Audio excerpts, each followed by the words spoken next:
ಈಗ ಸುದ್ದಿಗಳನ್ನು ವಿವರವಾಗಿ ನೋಡ್ತಾ ಹೋಗೋಣ. ರಾಷ್ಟ್ರ ರಾಜಧಾನಿ ದೆಹಲಿಯಲ್ಲಿ ಕಾರು ಸ್ಫೋಟ ಆಕಸ್ಮಿಕ ಅಲ್ಲ. ಭಯೋತ್ಪಾದಕರೇ ನಡೆಸಿರುವಂತಹ ದಾಳಿ ಅನ್ನೋದಕ್ಕೆ ಬೇಕಾದಂತಹ ಹಲವು ಪುರಾವೆಗಳು ಈಗ ಸಿಗ್ತಾ ಇದ್ದಾವೆ.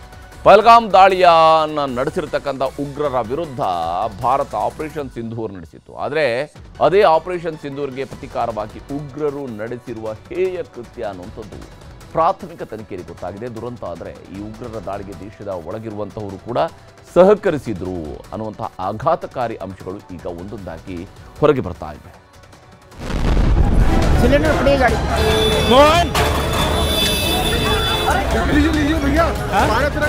रोड पे से 2 लोग उठाएं जो आधे हैं, शरीर में आधे. ಭಾರತದಲ್ಲಿ ಮತ್ತೆ ರಕ್ತಬೀಜಾಸುರರು ರಕ್ತಪಾತ ನಡೆಸಿದ್ದಾರೆ. ದೇಶದ ಹೆಮ್ಮೆಯ ಮುಕುಟವಾಗಿರುವ ದೆಹಲಿಯ ಕೆಂಪುಕೋಟೆಯ 2 ಕಿಲೋಮೀಟರ್ ದೂರದ ಲಾಲ್ ಕಿಲಾ ಮೆಟ್ರೋ ನಿಲ್ದಾಣದ ಬಳಿ ದೇಶದ್ರೋಹಿ ಉಗ್ರರು ಭೀಕರ ಸ್ಫೋಟ ನಡೆಸಿ ಜನರ ಜೀವ ತೆಗೆದಿದ್ದಾರೆ. ಕಾರಿನಲ್ಲಿ ಸ್ಫೋಟಕಗಳನ್ನು ತುಂಬಿಕೊಂಡು ಬಂದು ಟ್ರಾಫಿಕ್ ಸಿಗ್ನಲ್ನಲ್ಲಿ ವಾಹನಗಳು ನಿಂತಿದ್ದಾಗಲೇ ಭಯೋತ್ಪಾದಕರು ಆತ್ಮಾಹುತಿ ದಾಳಿ ಮಾಡಿದ್ದು ಒಟ್ಟು 13 ಜನರ ಸಾವಾಗಿದೆ.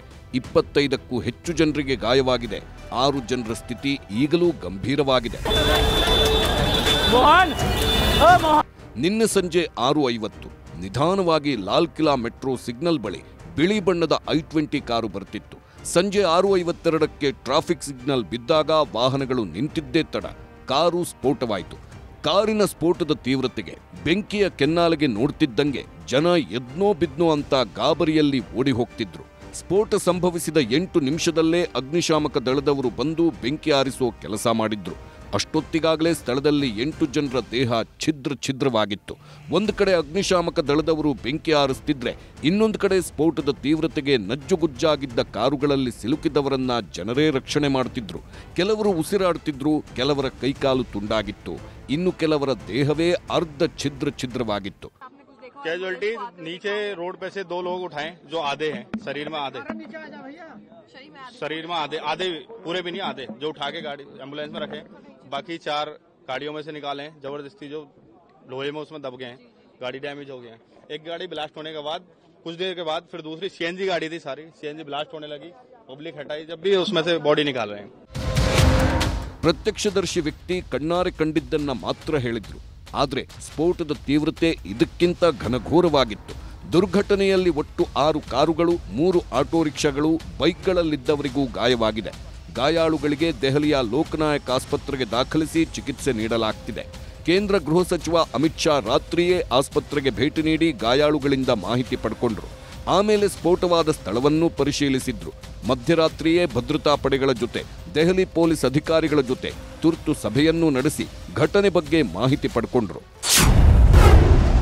ಆಪರೇಷನ್ ಸಿಂಧೂರ್ಗೆ ಪ್ರತೀಕಾರದ ದಾಳಿ, ಉಗ್ರರಿಂದ ಆತ್ಮಾಹುತಿ ದಾಳಿ ಅಂತ ಕನ್ಫರ್ಮ್. ಹೌದು, ಇದು ಉಗ್ರರೇ ನಡೆಸಿದ ಆತ್ಮಾಹುತಿ ದಾಳಿ ಅನ್ನೋದು ಖಚಿತವಾಗಿದೆ. ಏಪ್ರಿಲ್ನಲ್ಲಿ ಪಹಲ್ಗಾಮ್ನಲ್ಲಿ ಅಮಾಯಕರನ್ನ ಕೊಂದಿದ್ದ ಭಯೋತ್ಪಾದಕರನ್ನ ಹುಡುಕಿ ಭಾರತೀಯ ಸೇನೆ ಹೊಸಕಿ ಹಾಕಿತ್ತು. ಅಷ್ಟಕ್ಕೂ ಸುಮ್ಮನಾಗದೆ ಪಾಕಿಸ್ತಾನದ ನೆಲಕ್ಕೆ ನುಗ್ಗಿ ಉಗ್ರರ ಅಡಗುತಾಣಗಳನ್ನೇ ಭಾರತೀಯ ಸೇನೆ ಧ್ವಂಸ ಮಾಡಿ ಬಂದಿತ್ತು. ಭಾರತ ನಡೆಸಿದ ಆಪರೇಷನ್ ಸಿಂಧೂರ್ಗೆ ಪ್ರತೀಕಾರವಾಗಿ ಈಗ ಪಾಕಿಸ್ತಾನ ಉಗ್ರರೇ ನಡೆಸಿದ ಹೇಯ ಕೃತ್ಯ ಅನ್ನೋದು ಕನ್ಫರ್ಮ್ ಆಗಿದೆ. ಪಹಲ್ಗಾಮ್ ದಾಳಿ ನಡೆದ 15 ದಿನದ ಬಳಿಕ ಭಾರತೀಯ ಸೇನೆ ಆಪರೇಷನ್ ಸಿಂಧೂರ್ ಹೆಸರಲ್ಲಿ ಪಾಕಿಸ್ತಾನದ ನೆಲಕ್ಕೆ ನುಗ್ಗಿ ಹೊಡೆದಿದ್ರು. ಪಾಕಿಸ್ತಾನದ ಬಹವಲ್ಪುರದಲ್ಲಿ ಬ್ರಹ್ಮೋಸ್ ದಾಳಿಗೆ ಅವತ್ತು ಜೆಇಎಂ ಉಗ್ರ ನಾಯಕ ಮಸೂದ್ ಅಜರ್ನ ಇಡೀ ಕುಟುಂಬ ಜೀವ ಬಿಟ್ಟಿತ್ತು. ಉಗ್ರ ನಾಯಕ ಮಸೂದ್ ಅಜರ್ ಬಿಟ್ಟು ಆತನ ಮಗಳು, ಅಳಿಯ, ಮೊಮ್ಮಕ್ಕಳು, ಒಟ್ನಲ್ಲಿ ಇಡೀ ಕುಟುಂಬವೇ ಹೆಣವಾಗಿತ್ತು. ಉಗ್ರ ನಾಯಕ ಮಸೂದ್ ಅವತ್ತೇ ಪ್ರತೀಕಾರದ ಬಗ್ಗೆ ಶಪಥ ಮಾಡಿದ್ದ. ಮನೆಯವರ ಶವದ ಮುಂದೆ ಜೆಇಎಂ ಉಗ್ರರು ಸೇಡು ತೀರಿಸಿಕೊಳ್ತೀವಿ ಅಂತ ಪ್ರತಿಜ್ಞೆ ಮಾಡಿದ್ರು. ಈಗ ದೆಹಲಿಯಲ್ಲಿ ನಡೆದಿರುವ ಸ್ಫೋಟದಲ್ಲೂ ಜೆಇಎಂ ಉಗ್ರರ ಕೈವಾಡ ಇದೆ ಅನ್ನೋದು ಸಾಬೀತಾಗಿದೆ. ಜೈಷೆ ಮೊಹಮ್ಮದ್ ಸಂಘಟನೆ ಉಗ್ರರು ಯಾವಾಗ ಪ್ರತೀಕಾರದ ಪ್ರತಿಜ್ಞೆ ಮಾಡಿದ್ರೋ ಅವತ್ತೇ ಭಾರತೀಯ ಸೇನೆ ಎಲ್ಲಾ ಕಡೆ ಹದ್ದಿನ ಕಣ್ಣಿಟ್ಟಿತ್ತು. ಎನ್ಐಎ ಅಧಿಕಾರಿಗಳು, ಭಯೋತ್ಪಾದಕ ನಿಗ್ರಹ ದಳ, ಭಾರತೀಯ ಸೇನಾಪಡೆ, ಎನ್ಎಸ್ಜಿ ಕಮಾಂಡೋಗಳು ಕಣ್ಣಿಗೆ ಎಣ್ಣೆ ಬಿಟ್ಕೊಂಡು ದೇಶದೊಳಗೆ ಅಡಗಿದ್ದ ಉಗ್ರರ ಹೆಡೆಮುರಿ ಕಟ್ತಿದ್ರು. ಈಗ ದೆಹಲಿಯಲ್ಲಿ ಸ್ಫೋಟ ನಡೆಸಿದ ಉಗ್ರರನ್ನು ಬಂಧಿಸೋಕೆ ಸೇನೆ ಭಾನುವಾರವೇ ದಾಳಿನೂ ಮಾಡಿತ್ತು. ಅವತ್ತು ಕ್ಷಣಾರ್ಧದಲ್ಲಿ ಎನ್ಐಎ ಮತ್ತು ಎಟಿಎಸ್ ಕಣ್ತಪ್ಪಿಸಿ ಪರಾರಿಯಾಗಿದ್ದ ಉಗ್ರರೇ ನಿನ್ನೆ ರಾತ್ರಿ ದೆಹಲಿಯಲ್ಲಿ ಸ್ಫೋಟ ನಡೆಸಿದ್ದಾರೆ. ಪುಲ್ವಾಮಾ ಮೂಲದ ಉಗ್ರರ ಕೈವಾಡ ಅನ್ನೋದು ಪ್ರಾಥಮಿಕ ತನಿಖೆಯಲ್ಲಿ ಸಾಬೀತಾಗಿದೆ. ಇದಕ್ಕೆ ಸಾಕ್ಷಿಗಳನ್ನೂ ಎನ್ಐಎ ಪತ್ತೆ ಮಾಡಿದೆ. ದೆಹಲಿ ಬ್ಲಾಸ್ಟ್ ತನಿಖೆ ಎನ್ಐಎ ಹೆಗಲಿಗೆ. ದೆಹಲಿಯಲ್ಲಿ ನಿನ್ನೆ ಸಂಜೆ 6:52ಕ್ಕೆ ಉಗ್ರರು ಕಾರು ಸ್ಫೋಟಿಸಿ ಯಾವಾಗ 13 ಜನರನ್ನ ಬಲಿ ಪಡೆದ್ರೋ ಮರುಕ್ಷಣದಿಂದಲೇ ಕೇಂದ್ರ ಸರ್ಕಾರದ ಎಲ್ಲಾ ತನಿಖಾ ಸಂಸ್ಥೆಗಳು 1 ಸೆಕೆಂಡ್ ಕೂಡ ವ್ಯರ್ಥ ಮಾಡದೆ ತನಿಖೆ ಮಾಡುತ್ತಿವೆ. ನಿನ್ನೆ ರಾತ್ರಿಯಿಂದ ಕೇಂದ್ರ ಗೃಹ ಸಚಿವ ಅಮಿತ್ ಶಾ ಒಟ್ಟು 3 ಸುತ್ತಿನ ಸಭೆ ನಡೆಸಿದ್ರು. ದೆಹಲಿ ಪೊಲೀಸ್ ಮುಖ್ಯಸ್ಥರು ಮತ್ತು ಗುಪ್ತಚರ ಬ್ಯೂರೋ ನಿರ್ದೇಶಕರೊಂದಿಗೆ ಮೊದಲ ಸಭೆ ನಡೆಸಿದ್ರು. ಆಮೇಲೆ ಎನ್ಐಎ, ಎನ್ಎಸ್ಜಿ, ಎಟಿಎಸ್ ಭದ್ರತಾ ಪಡೆ ಮುಖ್ಯಸ್ಥರ ಜೊತೆಗೂ ಸಭೆ ನಡೆಸಿದ್ರು. ಆಮೇಲೆ ಭಾರತೀಯ ಸೇನಾಪಡೆಗಳ 3 ಮುಖ್ಯಸ್ಥರುಗಳಿಂದ ಗಡಿಯಲ್ಲಿ ಆಗ್ತಿರುವ ಬೆಳವಣಿಗೆಗಳ ಬಗ್ಗೆ ಮಾಹಿತಿ ಕಲೆ ಹಾಕಿದ್ರು. ಕೊನೆಗೆ ದೆಹಲಿಯ ಉಗ್ರ ಸ್ಫೋಟದ ಸಂಪೂರ್ಣ ತನಿಖೆಯ ಹೊಣೆಯನ್ನ ಎನ್ಐಎಗೆ ವಹಿಸಿದ್ದು ಸಾಕಷ್ಟು ಪ್ರಾಥಮಿಕ ಸಾಕ್ಷ್ಯಗಳೂ ಸಿಕ್ಕಿವೆ. ಸ್ಫೋಟಕ್ಕೆ HR-26 CE-7674 ನೋಂದಣಿಯ I-20 ಕಾರು ಬಳಕೆ ಮಾಡಿದ್ದಾರೆ.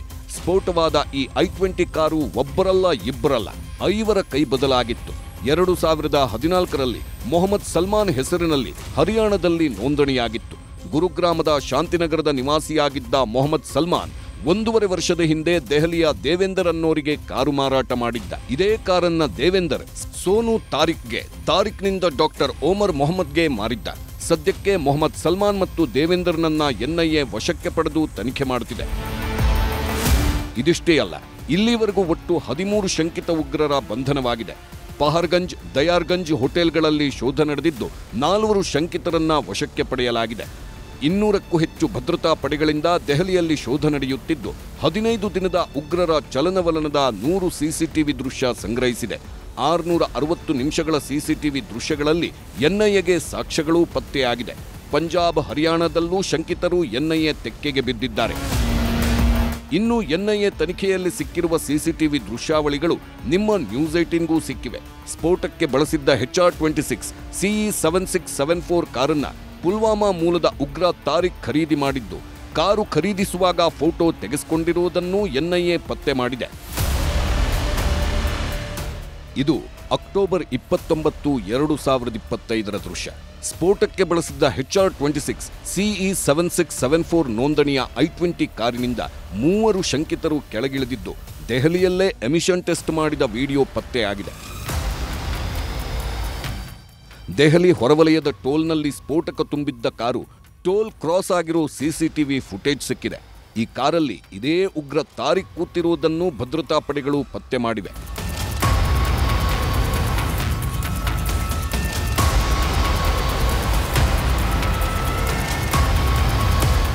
ನಿನ್ನೆ ಮಧ್ಯಾಹ್ನ 3:30ರಿಂದ ಸಂಜೆ 6:48 ಉಗ್ರರು ಸ್ಫೋಟಕ್ಕೆ ಬಳಸಿದ್ದ ಕಾರು ಕೆಂಪುಕೋಟೆ ಸುತ್ತಮುತ್ತ ಓಡಾಡಿದ್ದು, ಕಾರನ್ನ ಪಾರ್ಕಿಂಗ್ ಮಾಡಿದ್ದ ಸಿಸಿಟಿವಿ ದೃಶ್ಯಗಳೂ ಪತ್ತೆಯಾಗಿವೆ. ಏಪ್ರಿಲ್ನಲ್ಲಿ ಪಹಲ್ಗಾಮ್ನಲ್ಲಿ ಪ್ರವಾಸಿಗರ ಮೇಲೆ ಉಗ್ರರು ದಾಳಿ ನಡೆಸಿದ್ರು. ಆದ್ರೀಗ ರಾಷ್ಟ್ರ ರಾಜಧಾನಿಯ ಕೆಂಪುಕೋಟೆ ಬಳಿಯೇ ಆತ್ಮಾಹುತಿ ಬಾಂಬ್ ದಾಳಿ ನಡೆಸಿ ಕಾರು ಸ್ಫೋಟಿಸಿ 13 ಜನರ ಜೀವ ಹೋಗಿದ್ದು ಎನ್ಐಎ ತನಿಖೆಯನ್ನ ತೀವ್ರಗೊಳಿಸಿದೆ.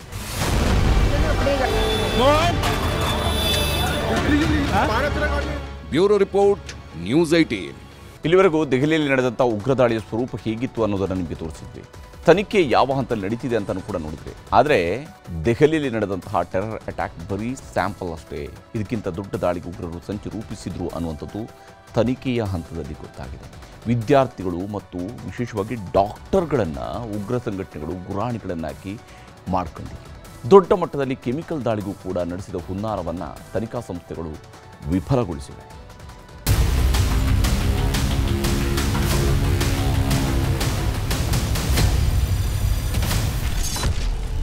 ದೆಹಲಿಯಲ್ಲಿ ನಡೆದ ಸ್ಫೋಟ ಸಣ್ಣ ಸ್ಯಾಂಪಲ್ ಅಷ್ಟೇ. ಉಗ್ರರು ಹಾಕಿದ್ದ ಭೀಕರ ಸ್ಫೋಟದ ಸಂಚೇ ಬೇರೆ. ದೆಹಲಿಯ ಐತಿಹಾಸಿಕ ಕೆಂಪುಕೋಟೆ ಬಳಿ ಸೋಮವಾರ ಸಂಜೆ ಕಾರು ಸ್ಫೋಟಗೊಂಡು 13ಕ್ಕೂ ಹೆಚ್ಚು ಜನ ಮೃತಪಟ್ಟಿದ್ದು ದೇಶದಾದ್ಯಂತ ತೀವ್ರ ಆತಂಕ ಸೃಷ್ಟಿಸಿದೆ. ಆದರೆ ದೆಹಲಿಯಲ್ಲಿ ಕಾರಲ್ಲಿ ಐಇಡಿ ಸ್ಫೋಟಕಗಳನ್ನು ತುಂಬಿಕೊಂಡು ಉಗ್ರರು ನಡೆಸಿದ ಸ್ಫೋಟ ಸಣ್ಣ ಪ್ರಮಾಣದಷ್ಟೇ. ಆಪರೇಷನ್ ಸಿಂಧೂರಿಗೆ ಪ್ರತಿಕಾರವಾಗಿ ಭಾರತದಲ್ಲಿ ಉಗ್ರರು ಹಾಕಿದ್ದ ಸ್ಕೆಚ್ಚೇ ಬೇರೆ ಅನ್ನೋದಕ್ಕೆ ಸಾಕಷ್ಟು ಸಾಕ್ಷ್ಯಗಳು ಸಿಕ್ಕಿವೆ.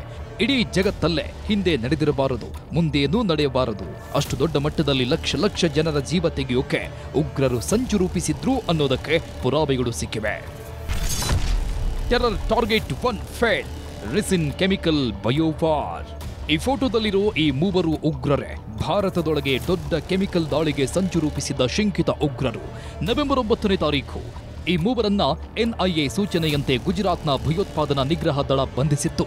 ಇಸ್ಲಾಮಿಕ್ ಸ್ಟೇಟ್ ಖೊರಾಸನ್ ಪ್ರಾಂತ್ಯಕ್ಕೆ ಸೇರಿದ ಈ ಡಾಕ್ಟರ್ ಅಹಮದ್ ಮೊಯುದ್ದೀನ್ ಸೈಯದ್, ಆಜಾದ್ ಸುಲೇಮಾನ್ ಶೇಖ್ ಮತ್ತು ಮೊಹಮ್ಮದ್ ಸುಹೇಲ್ ಮೊಹಮ್ಮದ್ ಸಲೀಂನನ್ನ ತೀವ್ರ ವಿಚಾರಣೆ ಮಾಡಿದಾಗ ಆಘಾತಕಾರಿ ವಿಷಯ ಹೊರಹಾಕಿದ್ರು. ಜನ ಸೇವಿಸುವ ಆಹಾರದಲ್ಲಿ ಸಾವಿನ ಕೆಮಿಕಲ್ ಬೆರೆಸೋಕೆ ರೆಸಿನ್ ಅನ್ನೋ ವಿಧ್ವಂಸಕ ಕೆಮಿಕಲ್ ಸಂಗ್ರಹಿಸಿಟ್ಟಿದ್ದು ಪತ್ತೆಯಾಗಿತ್ತು.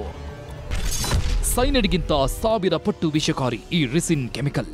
ಬರೀ ಒಂದೇ ಒಂದು ಚಿಟಿಕೆ ರಿಸಿನ್ 100 ಜನರನ್ನ ಬಲಿ ಪಡೆಯುವಷ್ಟು ವಿಷಕಾರಿ ಕೆಮಿಕಲ್.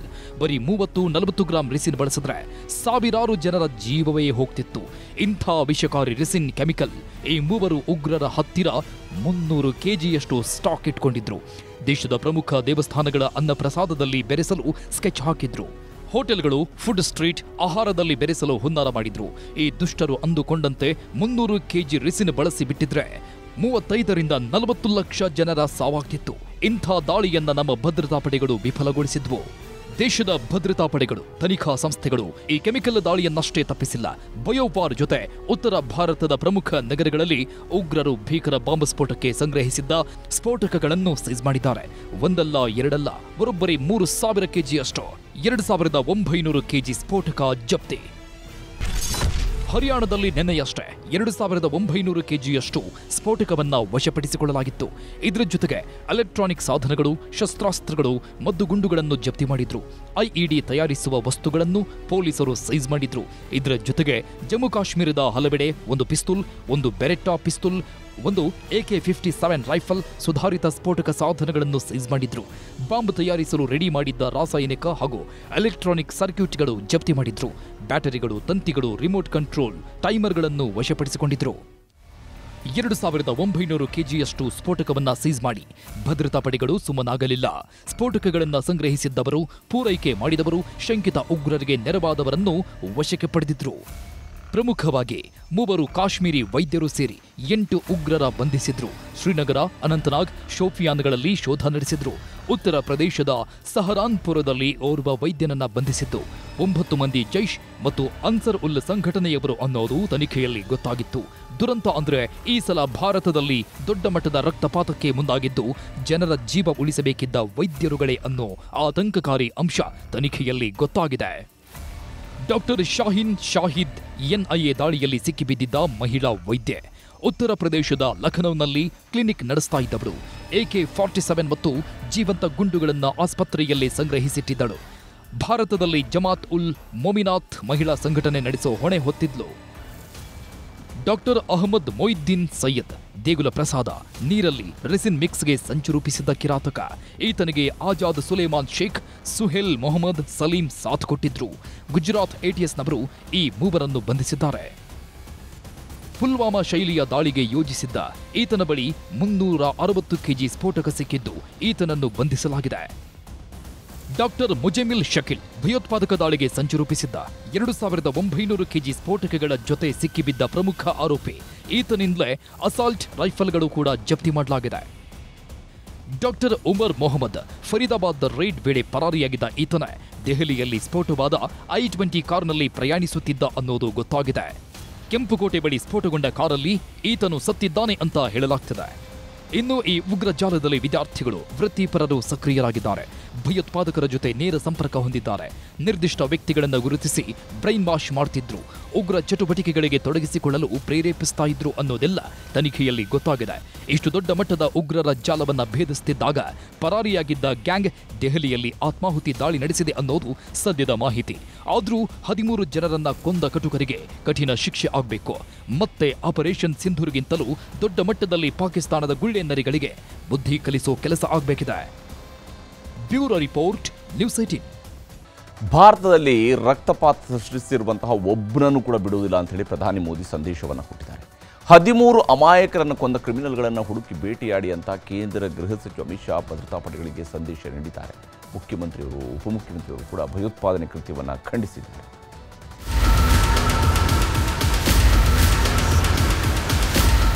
ದೆಹಲಿಯಲ್ಲಿ ನಡೆದಿರುವ ಭಯೋತ್ಪಾದಕರ ದಾಳಿಯನ್ನು ಇಡೀ ದೇಶವೇ ಖಂಡಿಸುತ್ತಿದೆ. ರಾಷ್ಟ್ರ ರಾಜಧಾನಿಯಲ್ಲದೆ ಉಗ್ರರು ನಡೆಸಿದ ಹೇಡಿ ಕೃತ್ಯವನ್ನ ಕೇಂದ್ರ ಸರ್ಕಾರ ಗಂಭೀರವಾಗಿ ಪರಿಗಣಿಸಿದೆ. 13 ಜನರ ಜೀವ ತೆಗೆದವರ ಹುಟ್ಟಡಗಿಸ್ತೀವಿ, ಯಾರನ್ನೂ ಬಿಡಲ್ಲ ಅಂತ ಪ್ರಧಾನಿ ಮೋದಿ, ಕೇಂದ್ರ ಗೃಹ ಸಚಿವ ಅಮಿತ್ ಶಾ, ರಕ್ಷಣಾ ಸಚಿವ ರಾಜನಾಥ್ ಸಿಂಗ್ ಶಪಥ ಮಾಡಿದ್ದಾರೆ. ಭೂತಾನ್ ಪ್ರವಾಸದಲ್ಲಿರುವ ಪ್ರಧಾನಿ ಮೋದಿ ಭೂತಾನ್ನಿಂದಲೇ ಪಾಕಿಸ್ತಾನದ ಭೂತಗಳಿಗೆ ಎಚ್ಚರಿಕೆಯನ್ನು ರವಾನಿಸಿದ್ದಾರೆ. दिल्ली में हुई भयावह घटना ने सभी के मन को व्यथित कर दिया है. मैं पीड़ित परिवारों का दुख समझता हूं. आज पूरा देश उनके साथ खड़ा है. मैं कल रात भर इस घटना की जांच में जुटी सभी एजेंसियों के साथ, सभी महत्वपूर्ण लोगों के साथ संपर्क में था. जानकारियों के तार जोड़े जा रहे थे. हमारी एजेंसियां इस षड्यंत्र की तह तक जाएगी. इसके पीछे के षड्यंत्रकारियों को बख्शा नहीं जाएगा. Will be brought to justice. Investigative agencies are conducting a swift and thorough inquiry into the incident. The findings of the investigation will soon be made public. I want to formally assure the nation that those responsible for this tragedy will be brought to the justice and will not be spared under any circumstances. ಪ್ರಧಾನಿ ಮೋದಿ ರಾಜನಾಥ್ ಸಿಂಗ್ ಯಾರನ್ನೂ ಬಿಡಲ್ಲ ಅಂತ ಹೇಳಿಕೆ ಕೊಟ್ರೆ, ಕೇಂದ್ರ ಗೃಹ ಸಚಿವ ಅಮಿತ್ ಶಾ ತುರುಳರನ್ನ ಬೇಟೆಯಾಡಿ ಅಂತ ಹಿರಿಯ ಅಧಿಕಾರಿಗಳ ಸಭೆಯಲ್ಲಿ ಸಂದೇಶ ರವಾನಿಸಿದ್ದು ಎಕ್ಸ್ನಲ್ಲೂ ಮಾಹಿತಿ ಹಂಚಿಕೊಂಡಿದ್ದಾರೆ. ದೆಹಲಿ ಕಾರು ಸ್ಫೋಟದ ಬಗ್ಗೆ ಹಿರಿಯ ಅಧಿಕಾರಿಗಳ ಜೊತೆ ಸಭೆಗಳನ್ನು ನಡೆಸಲಾಯಿತು. ಈ ಘಟನೆಯ ಹಿಂದಿನ ಪ್ರತಿಯೊಬ್ಬ ಅಪರಾಧಿಯನ್ನು ಬೇಟೆಯಾಡಲು ಸೂಚನೆ ನೀಡಿದ್ದೇನೆ. ಈ ಕೃತ್ಯದಲ್ಲಿ ಭಾಗಿಯಾಗಿರುವ ಪ್ರತಿಯೊಬ್ಬರೂ ನಮ್ಮ ಏಜೆನ್ಸಿಗಳ ಸಂಪೂರ್ಣ ಕೋಪವನ್ನು ಎದುರಿಸಬೇಕಾಗುತ್ತದೆ. ಹೀಗೆ ಅಮಿತ್ ಶಾ ಯಾರನ್ನೂ ಬಿಡಲ್ಲ ಅಂತ ಸಭೆ ಬಳಿಕ ಪೋಸ್ಟ್ ಮಾಡಿದ್ದಾರೆ. ಒಂದ್ ಕಡೆ ಪಾಪಿಗಳ ಬೇಟೆಗೆ ಸೇನೆ ಪಣ ತೊಟ್ಟಿದ್ರೆ, ಈ ಕಡೆ ರಾಜಕಾರಣಿಗಳು ಬಾಯಿಗೆ ಬಂದಂತೆ ಹೇಳಿಕೆ ಕೊಡುತ್ತಿದ್ದಾರೆ.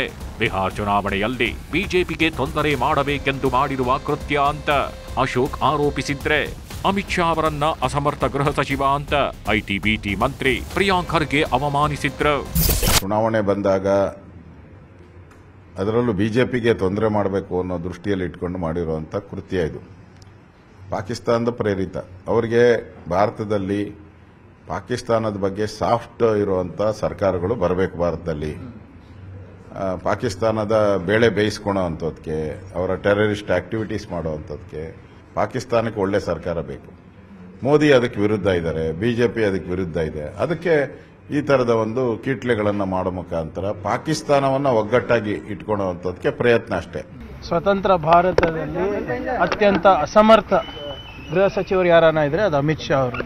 ಇನ್ನು ಎಷ್ಟು ಜನ ಪ್ರಾಣ ಕಳ್ಕೋಬೇಕ್ರಿ? ಡೆಲ್ಲಿ ಆಯಿತು, ಮಣಿಪುರ ಆಯಿತು, ಪುಲ್ವಾಮಾ ಆಯಿತು, ಪಹಲ್ಗಾಮ್ ಆಯಿತು, ಉತ್ತರ ಸಿಕ್ಕಿದ್ಯಾ? 10 ವರ್ಷ ಆಗ್ತಾ ಬರ್ತಾ ಇದೆ. ಈ ಒಬ್ಬ ಗೃಹ ಸಚಿವರಾಗಿ ವೇದಿಕೆ ಮೇಲೆ, ಚುನಾವಣೆ ವೇದಿಕೆಯಲ್ಲಿ ಹೋಗ್ಬಿಟ್ಟು ಭಾಷಣ ಮಾಡ್ತಾರೆ, ಬಾಂಗ್ಲಾದೇಶಿಗಳು ಬರ್ತಾ ಇದ್ದಾರೆ ನಮ್ಮ ದೇಶದಲ್ಲಿ ಅಂದರೆ ಯಾರ ಜವಾಬ್ದಾರಿ ಇದು? ಆರ್ ಅಶೋಕ್ ಸಚಿವ ಪ್ರಿಯಾಂಕ್ ಖರ್ಗೆ ಸ್ಫೋಟದಲ್ಲೂ ರಾಜಕೀಯದ ಮಾತಾಡ್ತಿದ್ದಾರೆ. ಆದರೆ ಮುಖ್ಯಮಂತ್ರಿ ಉಪಮುಖ್ಯಮಂತ್ರಿಗಳು ಇಂಥ ಕೃತ್ಯಗಳು ಆಗಬಾರದು ಅಂತ ಹೇಳಿದ್ರು. ಬಾಂಬ್ ಬ್ಲಾಸ್ಟ್ ಆಗಬಾರದು. ಈಗ ನೋಡಿ, ಅಮಾಯಕ ಜನ ಸತ್ತಿದ್ದಾರೆ. ಎಷ್ಟೇ ಜನ ಸತ್ತಿರಲಿ, ಅದು ಜನರು ಪ್ರಾಣ ಕಳ್ಕೊಳ್ಳೋದು ಇದೆಯಲ್ಲ, ಕಾರ್ ಬ್ಲಾಸ್ಟ್ ಕೆಂಪುಕೋಟೆ ಹತ್ರನೇ ಆಗಿದೆ. ಆಗಬಾರದು. ಚುನಾವಣಾ ಸಂದರ್ಭದಲ್ಲಿ ಆಗಿರೋದು ಅದು ನೋಡಬೇಕು. ನಾನು ಮಾಹಿತಿ ಇಲ್ಲ, ತನಿಖೆ ಮಾಡಿ ಸತ್ಯಾಂಶ ಹೊರಬರಬೇಕು.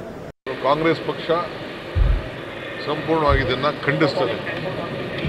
ನಾವೆಲ್ಲ ಕೂಡ ಇದನ್ನ, ಯಾರು ಈ ಉಗ್ರರಿದ್ದಾರೆ, ಯಾರು ಇಂಥದಕ್ಕೆ ಕೈ ಹಾಕಿದ್ದಾರೆ, ಅವನ್ನೆಲ್ಲ ಕೂಡಲೇ ತನಿಖೆ ನಡೆಸಬೇಕು, ಬಂಧಿಸಬೇಕು ಅಂತೇಳಿ ಕೇಂದ್ರ ಸರ್ಕಾರದ ಮೇಲೆ ನಾವು ಒತ್ತಡವನ್ನು ನಾವು ತರ್ತೇವೆ. ಉಗ್ರ ದಾಳಿ ವಿಷಯದಲ್ಲೂ ಸಿಎಂ ಡಿಸಿಎಂ ಅಳೆದು ತೂಗಿ ಮಾತಾಡಿದ್ದು, ಕೇಂದ್ರದ ತನಿಖಾ ತಂಡಗಳಿಗೆ ಬೆಂಬಲ ಘೋಷಿಸಿದ್ರು. ಈ ಮಧ್ಯೆ ಭೂತಾನ್ ಪ್ರವಾಸದಲ್ಲಿರುವ ಪ್ರಧಾನಿ ಮೋದಿ ನಾಳೆ ಸಂಜೆ ಭದ್ರತೆ ಕುರಿತ ಸಂಪುಟ ಸಮಿತಿ ಸಭೆ ಮತ್ತು ಕೇಂದ್ರ ಸಂಪುಟ ಸಭೆ ಕರೆದಿದ್ದಾರೆ.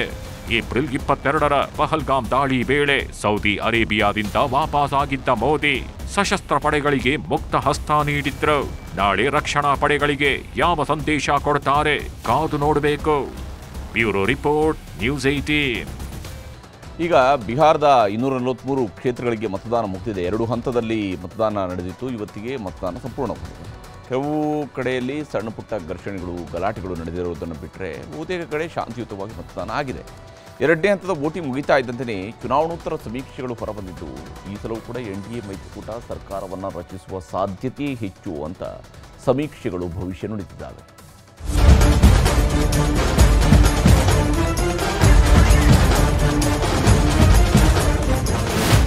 ಜಿದ್ದೋಜಿದ್ದಿ ರಾಜಕೀಯ ಹೋರಾಟಕ್ಕೆ ಕಾರಣವಾಗಿದ್ದ ಬಿಹಾರ್ 2025ರ ವಿಧಾನಸಭಾ ಚುನಾವಣೆ ಮುಗಿದಿದೆ. ಮೊದಲ ಹಂತದಲ್ಲಿ 65% ಮತದಾನವಾಗಿತ್ತು. ಎರಡನೇ ಹಂತದ 122 ಕ್ಷೇತ್ರಗಳಲ್ಲೂ ಮತದಾನ ಯಶಸ್ವಿಯಾಗಿದ್ದು 243 ಕ್ಷೇತ್ರಗಳ ಅಭ್ಯರ್ಥಿಗಳ ಭವಿಷ್ಯ ಇವಿಎಂನಲ್ಲಿ ಭದ್ರವಾಗಿದೆ. ಬಿಹಾರದಲ್ಲಿ ಮತದಾನ ಸಂಪೂರ್ಣವಾಗಿ ಮುಗಿಯುತ್ತಿದ್ದಂತೆ ಚುನಾವಣೋತ್ತರ ಸಮೀಕ್ಷೆಗಳು ಹೊರಬಂದಿವೆ.